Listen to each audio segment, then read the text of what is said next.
उधर दिल्ली में विपक्षी बैठकों में व्यस्त रहे अखिलेश यादव, इधर यूपी की सड़कों पर उतरकर योगी ने चला मास्टर स्ट्रोक। योगी ने एक के बाद एक जिलों में दिखाई ताकत, विपक्ष दंग।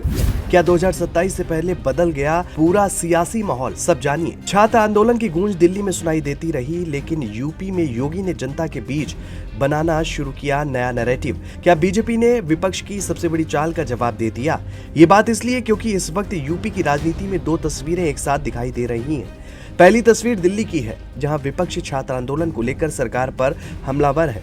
दूसरी तस्वीर यूपी की है, जहां सीएम योगी लगातार जिलों का दौरा कर जनता के बीच पहुंच रहे हैं। और यही वजह है कि अब राजनीतिक गलियारों में चर्चा तेज हो गई है कि क्या बीजेपी ने चुनावी लड़ाई को आंदोलन बनाम विकास की दिशा में मोड़ने की रणनीति तैयार कर ली है। पिछले कुछ दिनों में सीएम योगी ने कई जिलों में विकास परियोजनाओं का उद्घाटन और शिलान्यास किया, करोड़ों रुपए की योजनाओं की सौगात भी दी, अधिकारियों के साथ समीक्षा बैठक की और मंच से जनता को भरोसा दिलाया कि सरकार का फोकस विकास, रोजगार और कानून व्यवस्था पर है।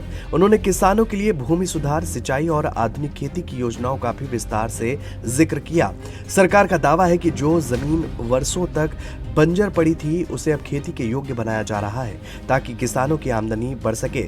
योगी ने अपने भाषणों में सिर्फ विकास की बात नहीं की, बल्कि विरासत और सांस्कृतिक पहचान को भी प्रमुख मुद्दा बनाया। उन्होंने महाराजा सुहेलदेव, महाराजा बिजलीपासी, वीरांगना उदा देवी, झलकारी बाई, अहिल्याबाई होलकर और कई अन्य ऐतिहासिक व्यक्तित्वों के नाम पर किए गए सरकारी कार्यों का भी उल्लेख किया। साथ ही उन्होंने अयोध्या, काशी विश्वनाथ धाम और अन्य धार्मिक स्थलों के विकास को भी सरकार की उपलब्धियों में गिनाया। इसके साथ ही सीएम ने विपक्ष पर भी तीखा हमला बोला। उन्होंने कहा है कि यूपी अपराध, बवाल और अव्यवस्था की पहचान बन गया था, जबकि आज निवेश, उद्योग और सुरक्षा की वजह से नई पहचान बना रहा है। कैसे कांग्रेस और समाजवादी पार्टी देश के खिलाफ षड्यंत्र कर रही है, आपने कल और परसों के इनके पूरे के पूरे षड्यंत्रों को देखा है। लगातार अव्यवस्था पैदा करना, अराजकता पैदा करना। जब सत्ता में थे तब हिंदू समाज को और देश को तबाह करते थे, दंगों के माध्यम से, कर्फ्यू के माध्यम से, भ्रष्टाचार के माध्यम से। और आज विपक्ष में हैं तो विदेशी पैसे के बल पर देश में अराजकता पैदा करना चाहते हैं, समाज को बांटना चाहते हैं।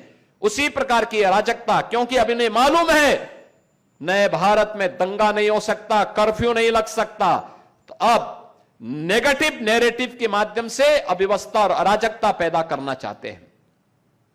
एक एक जागरूक नागरिक को, एक एक जागरूक कार्यकर्ता को इसके प्रति सतर्क बनना पड़ेगा।